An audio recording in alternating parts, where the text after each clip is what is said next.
1ஆம் அதிகாரம் அதனுடைய 1வது வசனத்தை நாம் வாசித்து தியானிக்க இருக்கிறோம். தாவீதின் குமாரனாகிய சாலமோன் தன் ராஜ்யத்திலே பலப்பட்டான். அவனுடைய தேவனாகிய கர்த்தர் அவனுடனே இருந்து அவனை மிகவும் பெரியவனாக்கினார். கர்த்தருடைய பரிசுத்த நாமம் மகிமைப்படுவதாக. இந்த வசனத்தை மையப்படுத்தி பல காரியங்களை நாம் தியானிக்கும்படியாக தேவன் நமக்கு தயவு செய்தார். முதலாவதாக சாலமன் ராஜாவுக்கு தாவீதுடைய ராஜ்யம் எப்படி கிடைக்கப்பெற்றது, அதற்கு பிற்பாடு அந்த ராஜ்யத்திலே அவர் எவ்விதமாக பலப்பட்டார், அவர் அந்த ராஜ்யத்திலே பலப்படுவதற்கு என்ன செய்தார் என்பதெல்லாம் வேத வசனத்தின் வழியாக நாம் தியானிப்பதற்கு கர்த்தர் நமக்கு கிருபை செய்தார். கூடவே இந்த ராஜ்யத்தை புதிய ஏற்பாட்டின் வெளிச்சத்திலே அக்கிரமங்களிலும் பாவங்களிலும் மரித்து போயிருந்த நம்மை கிறிஸ்துவுக்குள்ளே எழுப்பி நம்மை ரட்சித்து அவரோடு கூட உட்காரும்படியாக அருள் செய்தார். இது நிமித்தம் நாம் ஆண்டவராகிய இயேசுவை தரித்துக் கொண்டிருக்கிறோம். விண்ணவருடைய சாயலை நாம் தரித்துக் கொண்டிருக்கிறபடினாலே தேவனுடைய ராஜ்யம் நமக்குள்ள வந்தது. நமக்குள்ள இந்த உலகத்தின் ராஜ்யங்களும் அசுத்தங்களும் அகற்றப்பட்டு தேவனுடைய ராஜ்யம் மட்டுமே நமக்குள்ளே வாசம் பண்ணுகிறது.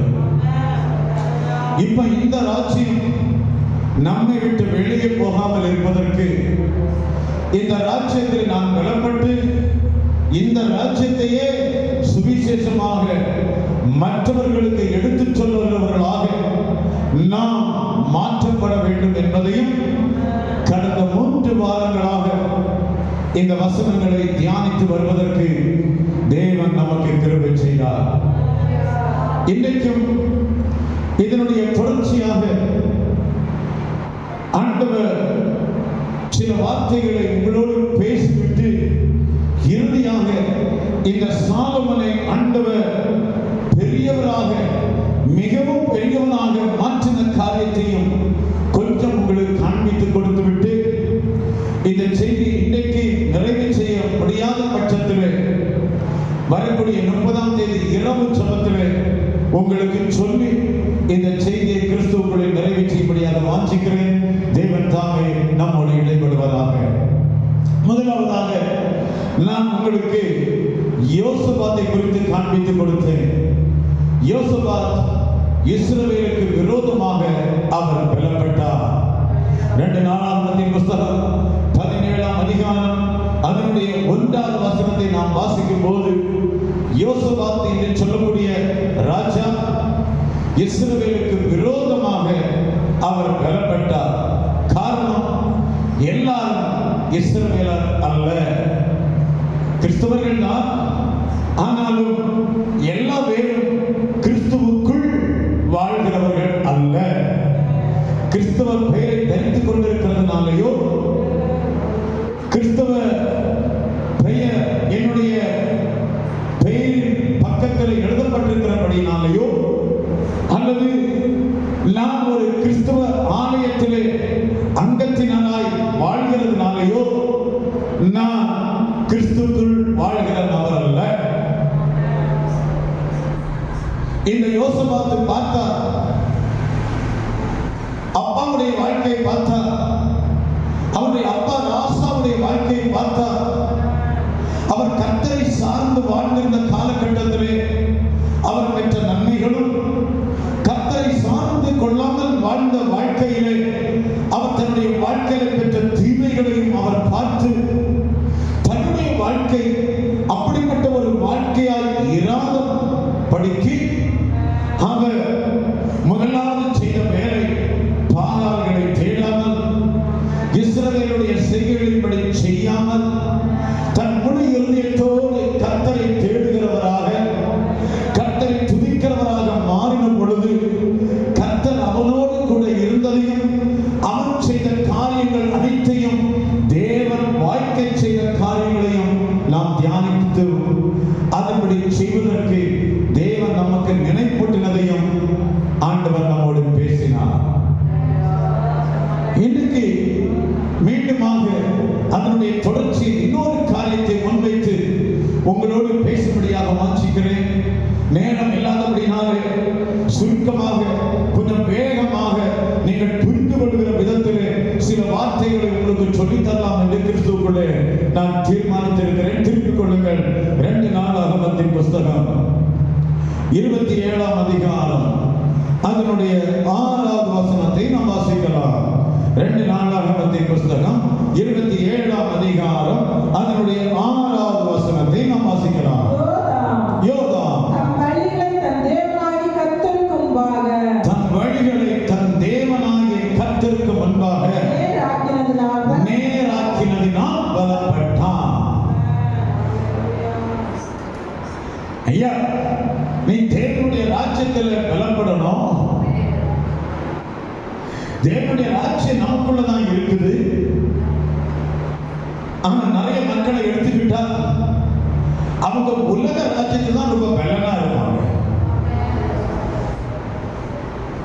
நீங்கள் நாமும் இந்த உலகத்தினுடைய ராஜ்யத்துக்குள்ள சக்தி உள்ளவர்களாக, வலுப்பெற்றவர்களாக, அதிலேயே பலன் உள்ளவர்களாக வளரக்கூடாது.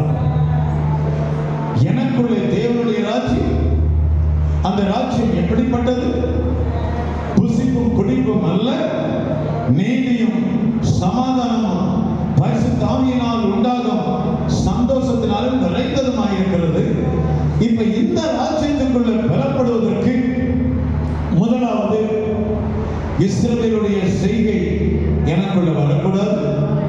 இப்ப இரண்டாவதாக தன்னுடைய வழிகளை கர்த்தருக்கு நேராக்க வேண்டும். கவனிங்க, மனுஷனுக்கு செம்மையாய் தோன்றுகிற வழிகள் உண்டு.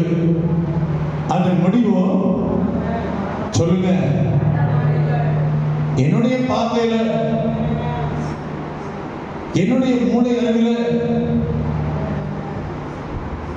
மனிதர்களுக்கு நல்லது செய்ய வேண்டும், நன்மை செய்ய வேண்டும். இதனை வசன ஆதாரத்தோடு நாம் கவனித்தால் நாம் யூதாஸ் காரியத்தை எடுத்துக்கொள்ளலாம். இந்த யூதாஸ் காரியத்து ஆல்ரெடி வேத புஸ்தகம் அவனுக்கு கொடுத்திருக்கிற ஒரு பெயர் துரோகி. துரோகியான யூதாஸ் காரியத்து. இந்த யூதாஸ் காரியத்தை தேவன் தன்னுடைய 12 அப்போஸ்தலரோடு தான் வைத்திருந்தார். 12 அப்போஸ்தலருக்கு அதிகாரம் கொடுத்தது போலவே இவனுக்கும் அந்த அதிகாரம் கொடுத்திருந்தார். இவனையும் 2 பேராக ஊழியத்துக்கு அனுப்பும் போது ஊழியத்துக்கு இவனையும் சேர்த்துதான் ஆண்டவர் அனுப்பினார். கர்த்தருக்கு ஊழியமும் செய்தார். கர்த்தருடைய வல்லமையை தன்னிடத்தில் அவன் பெற்றுக்கொண்டான். ஆனால் மரியாதை சொல்லக்கூடிய அந்த ஸ்திரீ விலையேறப்பட்ட அந்த பரிமள தைலத்தை உடைத்த பொழுது, அடுத்த நொடி பொழுது அகத்தின் அழகு முகத்தில் தெரியும் என்று சொன்னது போல அவர் சொல்ல ஆரம்பிச்சிட்டாரு. இருதயத்தில் நிறைவினால் வாய் பேசும் என்று சொன்ன கர்த்தருடைய வார்த்தையின்படியே அந்த கூட்டத்தில் இருந்த யூதாஸ் காரியத்தில் சொல்ல ஆரம்பித்தார். என்ன சொல்ல ஆரம்பித்தார்? இதை வைத்து ஏழைகளை கொடுத்திருந்தார், நல்லா இருக்குமே. இதை போய் இவன் தலையில போட்டு உடைச்சி இப்படி வீணாகி விட்டாலே தனக்குள்ள இப்படி சொல்ல ஆரம்பிச்சான். வேத வசனம் சொல்லுகிறது, அவன் இதை குறித்து கவலைப்படாம, அவன் கள்ளனானபடினாலும், அவன் திருடனானபடினாலும், அவன் தரித்திரரை ஏழைகளை குறித்து கவலைப்படாம, பணத்துக்கு மேல இவனுக்கு ஆசை இருந்ததுனால அவன் இந்த வார்த்தையை சொன்னான். சொல்லிக் கொடுக்கிறார். ஊழியத்துல தான் இருந்தா ஆண்டவர்கிட்ட வரமா அதிகாரம் பெற்றுக்கொண்டான்.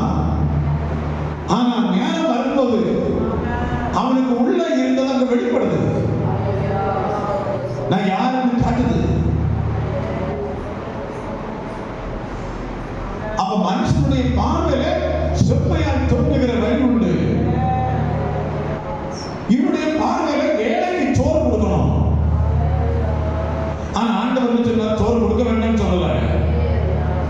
ஆனா ஒண்ணு சொன்னாரு, உன் வலது கை செய்கிறத உன் இடது கைக்கு கூட தெரியக்கூடாது. நீ அப்படி செய்யணும். நீ விளம்பரம் பண்ணக்கூடாது.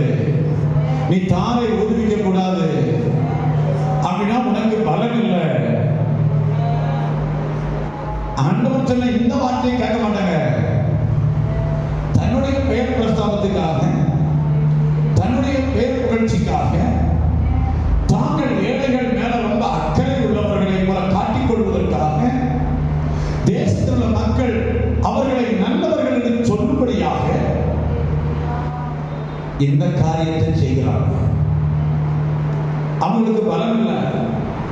ஆனால் உங்க பார்வையில செம்மையா இருக்குது. ஆனா கர்த்தர் பார்வையில இது செம்மையான வழி கிடையாது.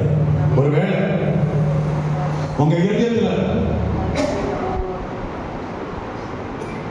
நீங்களும் ஒரு விளம்பரத்தை வாஞ்சித்தவர்களாக, ஒரு புகழ்ச்சியை வாஞ்சித்தவர்களாக, அதுக்காக நீங்க நன்மை செய்கிறவர்களாக இருந்தால் அந்த வழி தேவன் விரும்புகிற வழி அல்ல. சிலருக்கு ஒரு ஏழைக்கு கொஞ்சம் உதவி செய்துட்டா தனக்குள்ளே மெச்சிக்கொள்வாங்க, நான் இவங்களுக்கு உதவி செய்துட்டேன். அந்த எண்ணம் கூட வரக்கூடாது. நம்முடைய இதயத்துக்குள்ள அது கூட வரக்கூடாது. ஆண்டவரே, உம்முடைய கரத்துல வாங்கி அவங்களுக்கு கொடுத்திருக்கிறோம். நீங்க எனக்கு கொடுத்தீங்க, அதை நான் மற்றவங்களுக்கு கொடுத்திருக்கிறேன். இதுல நீங்க தான் மகிமைப்படலாம் ஆண்டவரே. அப்படி சொல்லி பாருங்க, அப்படி சொல்லி பாருங்க, அப்படி ஆண்டவருக்கு நன்றி சொல்லி பாருங்க. நன்றியாளன் உள்ளம் நிறைந்திடுதே, நான் இதற்கு காதல் செய்கிறேன். நன்றியாளன் உள்ளம் நிறைந்திடுதே, நான் இதற்கு காதல் செய்கிறேன்.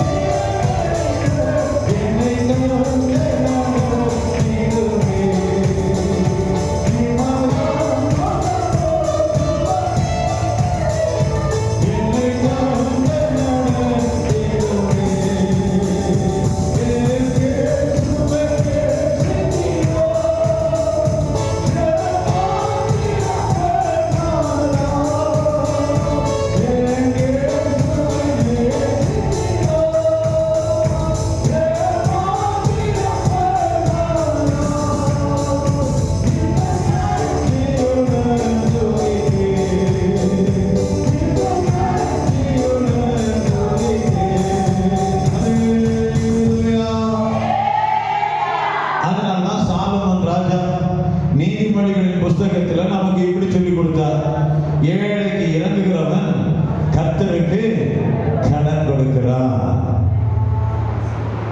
அப்ப வலது கை செய்கிறத இடது கை அறியாதிருக்க கடவுது. நீங்கள் நானும் அப்படிப்பட்ட கர்த்தருடைய வழிக்கு நேராக நம்முடைய மனதை திருப்பிக் கொண்டு அதிலே பலப்பட வேண்டும் என்று ஆண்டவர் நமக்கு சொல்லுகிறார். இப்போ வசனம் விளங்கிச்ச. இதை வச்சு நான் நிறைய விஷயங்களும் உங்களுக்கு சொல்லி தர முடியும். ஆனா எல்லாவற்றையும் சொல்வதற்கு நேரம் இல்லாதபடினால நீங்க இந்த ஒரு காரியத்தை மட்டும் புரிந்து கொண்டால் போதும். உன் வலது கை செய்கிறது உன் இடது கைக்கு அறியாமல் இருக்க கடவுள். நீ ஏழைகளுக்கு உதவி செய்கிறதுனால அதுல நீயே உன்னையே புகழ்த்தி கொண்டு இருக்கக்கூடாது. நான் உங்களுக்கு இதெல்லாம் ஆல்ரெடி சொல்லி காட்டிட்டு இருக்கக்கூடாது. அதெல்லாம் யூதாசினுடைய ஆவி. கர்த்தாவே நீர் எங்களுக்கு உதவி செய்து அந்த பலத்தில் நான் உங்களுக்கு ஒரு உதவி செய்திருக்கிறேன், அவ்வளவுதான். ஆனால் எல்லா மகிமையும் உமக்கே சொந்தம். அப்படி நம்முடைய வழிகளை நேராக்கி அந்த வழியிலே நீங்கள் நானும் பலப்பட்டு வரணும். யோதா இதைத்தான் செய்தார். கர்த்தருக்கு நேராக தன் வழியை நேராக்கி அதிலே அவர் பலப்பட்டார். ஏன்னா நம்ம எல்லா பேருக்குமே வழி அது இயேசு கிறிஸ்துவாய் இருக்கிறார். நானே வழியும் சத்தியமும் ஜீவனமாய் இருக்கிறேன் என்று சொன்னார். அந்த இயேசு 5 மீன்களையும் 5 மீனா சொல்லுங்க, 5 மீன் 2 மீன் 5 அப்பத்தை எடுத்து 4000 பேர் கொடுத்தாரா? இப்பதான் வசனம் வருது. 5000 பேருக்கு போஷித்தார். இப்ப சாப்பிட்டவன் எல்லாம் சிறுவர் ஆணை அடிக்க வந்தானா? சொல்லுங்க, வரலையா? வரலையான்னு கேட்டா இல்லைன்னு சொல்லுவாங்க. வந்தான்னு கேட்டா ஆமான்னு சொல்லுவாங்க. இது என்ன கதை? கர்த்தருக்கு ஸ்தோத்திரம். ஏன்னா சிலுவைகிட்ட வந்தது எத்தனை பேரு? மகதலேனா மரியாள், கிளையாப்பா மரியாள், அன்பாய் இருந்த ஸ்ரீசன், யாரையும் காணலையே. அப்ப கூடி நின்ற திரளான ஜனங்கள் கொஞ்சம் பேர் ஸ்திரீகள் அழுதாங்க. ஆனா யாரும் வாய் திறக்கல. ஏன்னா அரசாங்கம் சிறுவில் ஆணையற்ற கொண்டு போகுது.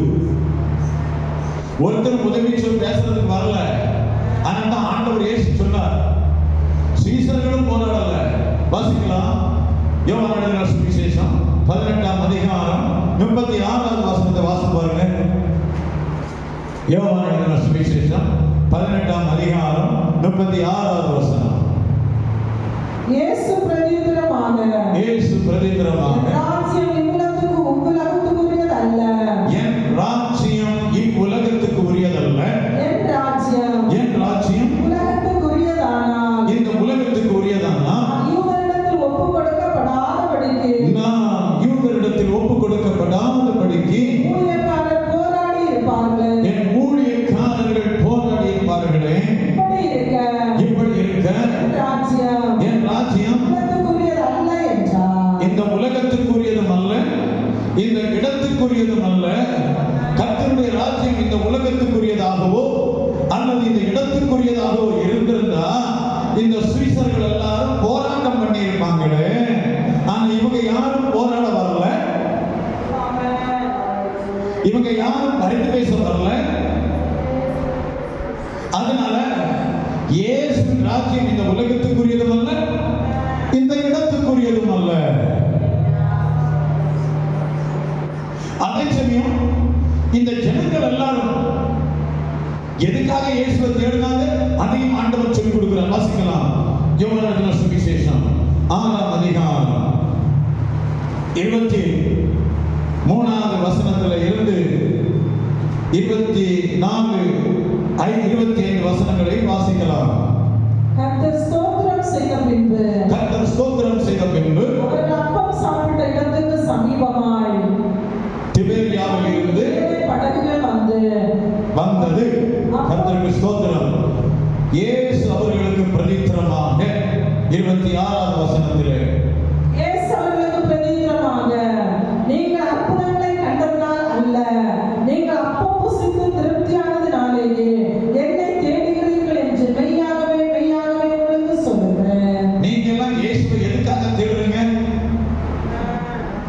சோறுக்காக, சாப்பாட்டுக்காக, இந்த உலக நன்மைக்காக, புகழ்ச்சிக்காக, இந்த உலகத்தின் உயர்வுக்காக மட்டும்தான் இயேசு தேடுறார். அதனால் சிலுவையில் அவர் அடிக்கப்பட்டு போகும்போது நீ அங்க வரல, இயேசுக்காக பரிந்து பேச வரல. ஆனா ஒரு அந்தரங்க அவன் மட்டும்தான் இயேசுவை கல்வாரி சிலுவையிலிருந்து இறக்கும் பொழுது பிலாத்து கூட துடித்து போய் இயேசுவின் சரீரத்தை கேட்டான். ஆனா மற்ற ஜனங்கள் யாருமே வரல. நன்மை பெற்றுக்கொண்ட யாருமே வரவில்லை. யாருமே போராடவும் இல்லை. ஏன்னா அவங்க வழிகள் எல்லாம் இந்த உலகத்துக்குரிய வழிகளாக இருந்தது. அவர்கள் இயேசுவை ஏற்றுக்கொண்ட வழிகள் எல்லாம் இந்த உலகத்தின் தேவைகளுக்காக மட்டும் இருந்தது. இது நிமித்தம் அவங்க யாருமே அவர் சிலுவையிலே அடிக்கப்படும்படியாக கொண்டு போகப்படும் பொழுது வரவில்லை. அற்புதங்களை பார்த்தாங்க. 5000 பேர் சாப்பிட்டாங்க. இன்னொரு இடத்துல 4000 பேர் சாப்பிட்டாங்க. ஏராளமான குருடர்களை சுகப்படுத்தினார். லாசரு வீட்டில் வந்த பொழுது 4 நாளாயிற்று இந்த சரீரம் நானுமே என்று சொன்ன பொழுது அங்கே இருந்த யூதர்கள் சொன்னாங்க, குருடர்களை பார்வை கொடுத்தார், செவிடர்களை கேட்கும்படியாக செய்தவர் இந்த லாசருவை எழுப்ப முடியாதோ அப்படித்தானே பேசினாங்க. ஆனா இப்ப சிலுவையில் அடிக்கப்படும் பொழுது, சிலுவையில் அவர் கொண்டு போகப்படும் பொழுது யாருமே வரல. யாருமே வரல. ஏன்னா அவங்க வழிகள் எல்லாம் தேவனுடைய ராஜ்யத்துக்குரிய வழிகளாக இல்லை. அவங்க வழிகள் எல்லாம் சுய வழிகளாக இருந்தபடினால இயேசுவின் ராஜ்யத்துக்குள்ளே சொல்லக்கூடிய அந்த வழியிலே வராதபடினால அவர்களால் அந்த வழியிலே பலப்பட முடியவில்லை.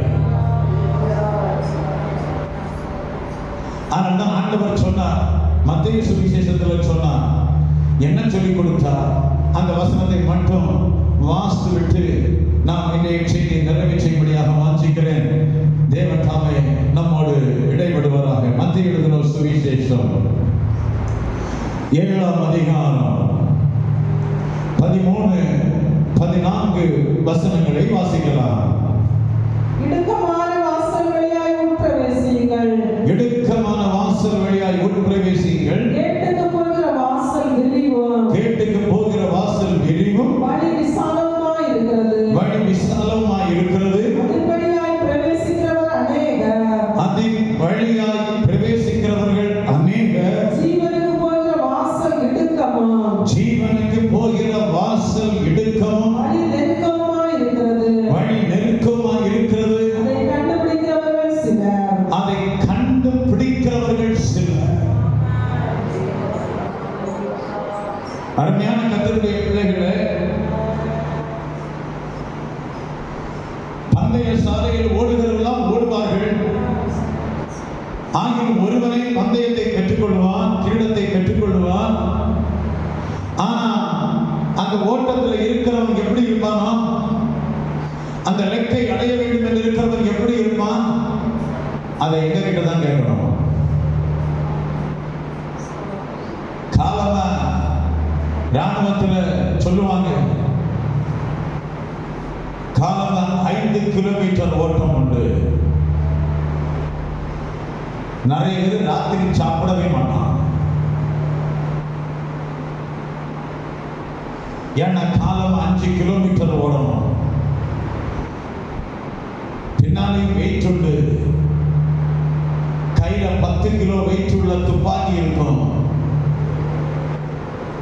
10 கிலோ வெயிட் உள்ள துப்பாக்கியும் எடுத்து முதுகிலையும் வெயிட் வச்சுக்கிட்டு நீ 5 கிலோமீட்டர் இங்க இருந்து மார்த்தாண்டம் தூரம் வரைக்கும் ஓடக்கூடிய இடத்துக்கு நீ ஓட வேண்டும் என்று சொன்னா நிறைய பேர் ராத்திரி சாப்பிட மாட்டான். நான் சாப்பிடுவேன். நான் அப்படி ஒரு நாள் சாப்பிடாம இருந்தது கிடையாது. கர்த்தர் எனக்கு தந்த கிருபையினால நான் அப்படி ஒரு நாள் உபவாசம் இருந்தது கிடையாது. நான் நல்லா சாப்பிடுவேன், நல்லா தூங்குவேன். அந்த ஓட்டத்திலையும் எக்ஸலண்டா வந்துடுவேன். கர்த்தருக்கு ஸ்தோத்திரம். ஆனா நிறைய பேர் சாப்பிடாம இருப்பான். ஏன்னா காலம் ஓடும். அப்போ ஒரு ஓட்டத்தில் வெற்றி பெறுவதற்கு, தன்னுடைய உடம்பை தகுதிப்படுத்துவதற்கு அவன் ராத்திரியில இருந்து அவன் சாப்பிடாம அதுக்குள்ள ஆயத்தத்திலே தன்னை கொண்டு வருகிறான். அதே போல எனக்கு ஒரு லக்கு இருக்கிறது. இயேசு சொன்னார், நானே வழியும் சத்தியமும் ஜீவனுமாய் இருக்கிறேன், என்னால இல்லாமல் ஒருவனும் பிதாவினிடத்திலே வரான். நம்முடைய பிதாவானவர் வல்லமையாய் பிரகாசிக்கிற சூரியனை போல இருக்கிறார். நான் அவரை சொல்வதற்கு அவர் பார்வையிலே நட்சத்திரங்கள் சுத்தமானவைகள் அல்ல, அவர் பார்வையிலே தேவதூதர்கள் சுத்தமானவர்கள் அல்ல, அவர் பார்வையிலே இந்த வானங்கள் சுத்தமானவைகள் அல்ல. அப்படிப்பட்ட மகா பெரிய தேவனிடத்திலே நான் சேர்வதற்கு எனக்கு வழியாக இருப்பது இயேசு கிறிஸ்து மட்டுமே. இப்ப இந்த வழியை நான் கண்டுபிடிப்பதற்கு, இயேசு சென்ற வழியை கண்டுபிடிப்பதற்கு, இயேசு சென்ற வழியிலே நானும் வருவதற்கு யோவான் ஸ்நானன் சொல்லுகிறான். என்ன சொல்லுகிறான்? 3ஆம் அதிகாரம் 3வது வசனத்தை வாசிக்கும் பொழுது, மத்தேயு சுவிசேஷம் 3ஆம் அதிகாரம் 3வது வசனத்தை வாசித்து பாருங்க. கர்த்தருக்கு வழியை ஆயத்தப்படுத்துங்கள், கர்த்தருக்கு வழியை ஆயத்தப்படுத்துங்கள், அவருக்கு பாதைகளை செவ்வைப்படுத்துங்கள் என்று, அவருக்கு பாதைகளை செவ்வை பண்ணுங்கள் என்று, வனாந்திரத்திலே கூப்பிடுகிறவருடைய சத்தம் உண்டென்று, வனாந்திரத்திலே கூப்பிடுகிறவருடைய சத்தம் உண்டென்று ஏசாயா தீர்க்கதரிசியால் சொல்லப்பட்டவன் இவனே. கர்த்தருடைய பரிசுத்த நாமம் மகிமைப்படுவதாக. கர்த்தருக்கு வழியை ஆயத்தப்படுத்துங்கள். ஏன்னா ராஜா வரப்போகிறார், இயேசு வரப்போகிறார். உடைய வழியை நேராக்கு, உடைய வழியை நேராக்கி நீ பலப்படுத்து. இயேசுவின் வழியிலே உன்னுடைய இருதயத்தை கொண்டு வா, இயேசுவின் வழியிலே உன்னுடைய மனதை கொண்டு வா, இயேசுவின் வழியிலே உன்னுடைய சிந்தைகளை கொண்டு வா. காரணம், ராஜா வரப்போகிறார். நீ வழியை ஆயத்தப்படுத்து. அந்த வழியை நீ கண்டுபிடித்து உன்னுடைய பார்வையை செவ்வையாய் இருக்கிற வழிகளை எல்லாம் உன்னை விட்டு விலக்கி கர்த்தருடைய வழிக்கு நேராக யோதாம் கொண்டு வந்தது போல நீங்களும் நானும் அந்த கர்த்தருடைய வழிக்கு நேராக உங்களையும் என்னையும் கொண்டு வரும் பொழுது அந்த ராஜ்யத்துக்கு நேராக சொல்லக்கூடிய